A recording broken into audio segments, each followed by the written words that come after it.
Saudações, torcedor Coxa Branca, mais um vídeo por aqui e hoje o assunto é Josué. O nosso camisa 10 deve ser titular ou deve ir para o banco de reservas? Quem que em 2025 cogitaria sequer discutir esse assunto? Mas, no momento, é um assunto que está aí em pauta. Vamos falar tudo sobre esse assunto, mas antes, se puder, deixe seu like, se inscreva no canal. O objetivo é chegar aos 1000 inscritos e vamos analisar Josué Pesqueira, 35 anos, português canhoto, nosso camisa 10.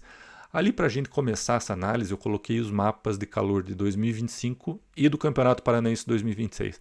Ainda uma amostragem muito pequena desse ano, só 6 jogos do Campeonato Paranaense.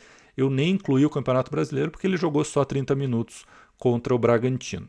Então ali, na Série B do ano passado, o Josué fez 34 jogos, sendo 33 como titular. Eu acho assim um número impressionante, principalmente levando em conta a idade dele e a exigência física que a Série B traz para os atletas. Então ele aguentou o tranco da Série B no ano passado, foi o melhor jogador da competição, o melhor jogador do Coritiba por consequência. E ali no mapa de calor a gente observa algo que eu falei em vários vídeos já sobre o Josué, que é a questão que ele estava em todo o lugar do meio campo. E no time do ano passado, uma equipe menos qualificada, com jogadores de menos qualidade no ataque, o Josué vinha buscar muito a bola nos pés do zagueiro. Eu via isso como uma necessidade, ele via que precisava fazer isso, mas também como uma característica pessoal dele. Ele gosta de estar o tempo todo com a bola no pé. Eu quero ver se em 2026, com jogadores melhores, porque é inegável que o Coritiba cresceu de nível na questão dos atacantes, ainda falta o centroavante, tem que trazer um centroavante, mas houve uma melhora técnica nos jogadores de frente do Coritiba. Então eu quero ver se ele vai continuar com essa característica de vir buscar a bola no pé do zagueiro. Eu gostaria que ele não fizesse tanto isso, porque o Josué é mais perto da área, ele vai ser muito mais perigoso. E a gente viu ontem, contra o Cianorte, o Josué dando um passe espetacular para o Fabinho fazer o gol. E outro ponto que eu gostaria de observar em relação ao Josué, e que seria até um ponto de melhora no futebol dele, seria ele pisar mais na área. A gente vê ele em 2025, mesmo ele tocando na bola muitas vezes durante o jogo, pouquíssimas ações dentro da área. E um jogador com a qualidade que ele tem de finalização, faria muito gol pisando na área, daria muito mais assistência. Eu acho que ainda, mesmo nessa idade, já com 35 anos, o jogador pode se aprimorar em alguns aspectos. E para mim esse seria um deles, aparecer na área para finalizar. Vamos ver se isso acontece mais, seria muito bom para ele, para o Coritiba, e também a questão dele não vir buscar tanto a bola no pé do zagueiro. Agora analisando já, passamos aí pela questão do posicionamento do Josué, onde ele pega mais na bola. Agora analisar um pouquinho a questão mais da titularidade mesmo, que é o tema do vídeo. O Josué ontem fez contra o Cianorte o melhor jogo dele na temporada. Perdeu o pênalti, mas depois se recuperou na partida, deu passe, fez gol. Foi um jogo muito bom dele. Ali ele mostrou quem é o Josué, que a gente está acostumado a ver. Ano passado foi o melhor jogador da Série B. E o que colocar aqui os pontos a favor do Josué na questão da titularidade. Existem cenários mais propícios para que ele seja o titular ali da posição, o armador da equipe. Ele, muito destacadamente, é o nosso jogador com mais capacidade de contrapasse em defesa fechada. Esse acho que é algo que mais pesa a favor dele. Ele é o camisa 10 clássico, ele é nosso meia mais criativo e isso que eu acho que vai pesar em jogos que seja necessário entrar mais na defesa adversária, estar jogando contra times mais fechados, principalmente no Couto Pereira. O Josué vai ser muito importante. Tem também a questão da cadência do jogo. Às vezes o jogo está muito corrido, muito acelerado, como foi o jogo contra o Cruzeiro, um jogo de trocação pura. Às vezes você tem um jogador que segura a bola, pense, diminui o ritmo quando for necessário, também é importante. Outro ponto a favor do Josué. Ele é um jogador de muita personalidade. Ontem no jogo já se encrencou com o jogador do Cianorte, provocou, ficou ali muito perto do jogador, enfim, provocando, catimbando. E isso é muito legal dele. Ele provoca e não perde a linha.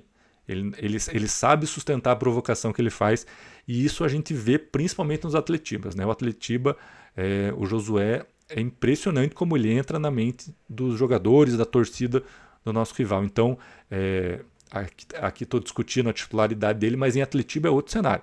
Atletiba ele tem que ser titular no Couto Pereira, tem que ser titular fora de casa. Se o jogo for na Lua, o Josué tem que ser titular também contra o Atlético, porque a influência que ele causa no Coritiba e no adversário no Clássico é um negócio muito... de se destacar muito, assim, é muito impressionante o que ele faz com os nossos rivais. E agora também olhar os fatores que talvez pesariam um pouquinho contra o Josué na questão da titularidade.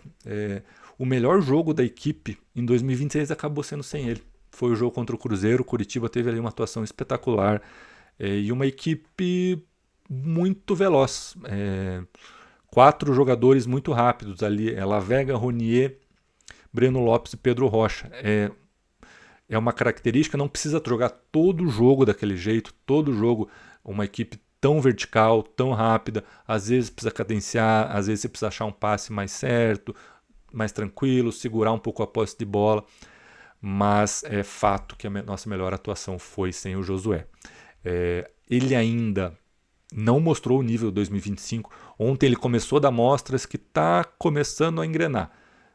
Eu não tenho nenhuma dúvida que ele vai recuperar aquele nível e até acredito esses primeiros jogos um pouquinho abaixo a questão física, pré-temporada. A gente tem que lembrar que tem um pouquinho mais de um mês de trabalho, então o Campeonato Brasileiro tendo começado em janeiro acaba mudando um pouco as perspectivas, né? A gente estava acostumado com o Brasileirão começando ali em abril, maio, então os clubes tinham ali o campeonato estadual todo para que os jogadores pegassem o ritmo, entrassem em forma.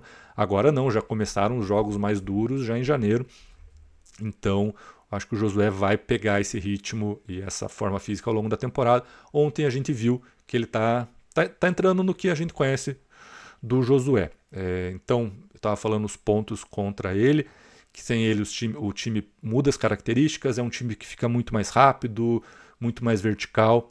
E em jogos que a equipe opte por jogar no contra-ataque, a formação que jogou contra o Cruzeiro tende a ser mais eficiente.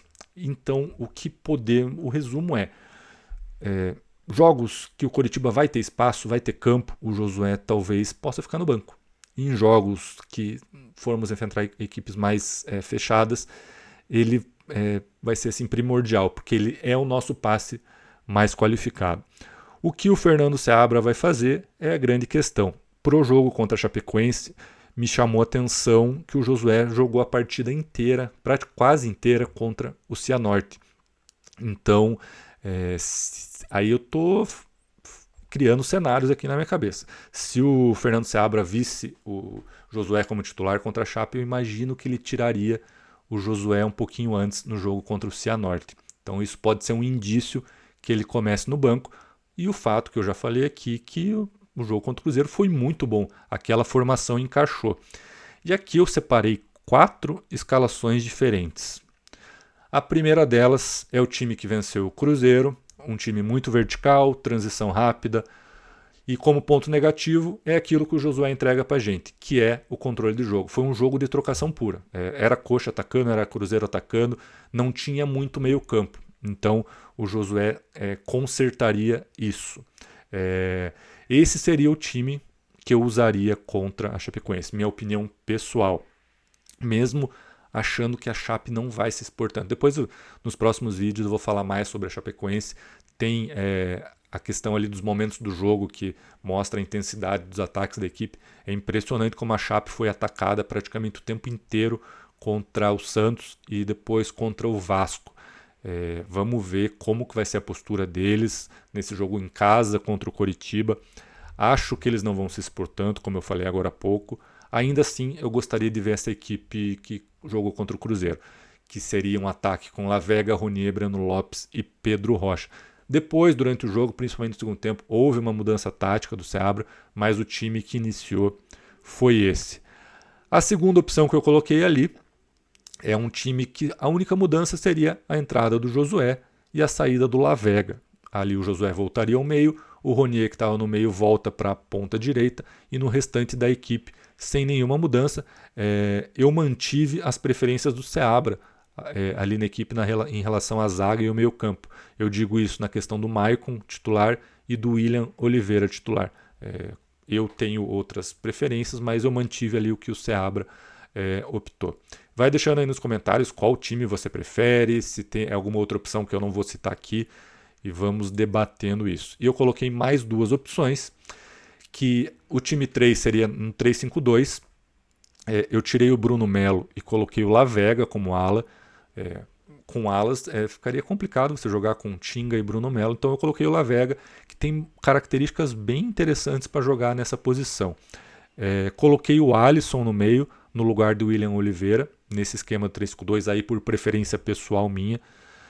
Sebas e Josué, e no ataque eu deixei Ronier e Breno Lopes, tirei o Pedro Rocha. A zaga com Cosner pela direita, Maicon e Jaci como zagueiro pela esquerda. Acho que em determinados momentos do ano esse esquema vai ser usado, então a gente tem que ficar de olho. E o time 4, eu coloquei uma opção para jogos em casa e também um time que o que mais me agrada, seria minha preferência pessoal, seria essa opção 4 para os jogos no Couto Pereira.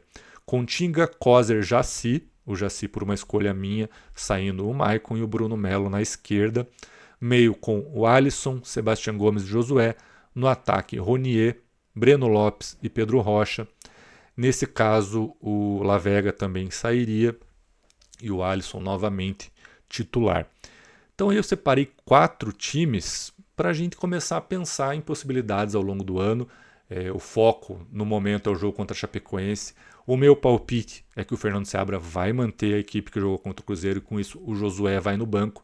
Mas ao longo desse vídeo eu tentei mostrar qual é a importância do Josué no elenco. Ele é um craque, o melhor jogador da Série B do ano passado, todo mundo gosta do Josué e ele fez por merecer esse carinho da torcida e vai ser muito útil ao longo do ano, vai ser titular várias vezes, mas já começaram a surgir situações de jogo em que talvez ele possa ir para o banco e isso é bom.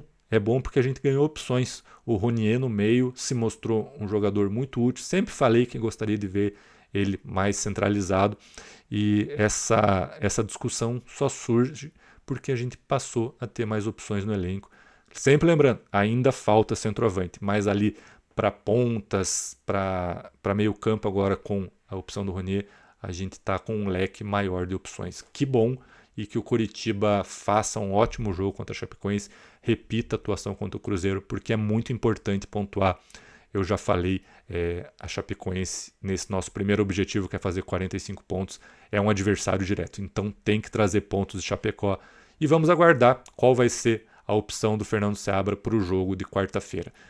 Mais para frente fazemos o pré-jogo desse jogo contra a Chape, com informações sobre a Chape. Foi aquela informação que eu falei das características de jogo da Chape, de esperar muito o adversário, ter pouca posse de bola. Eu acho muito interessante passar por cima desse assunto. Tá bom, gente? Nos próximos vídeos eu falo sobre isso. Valeu, até a próxima.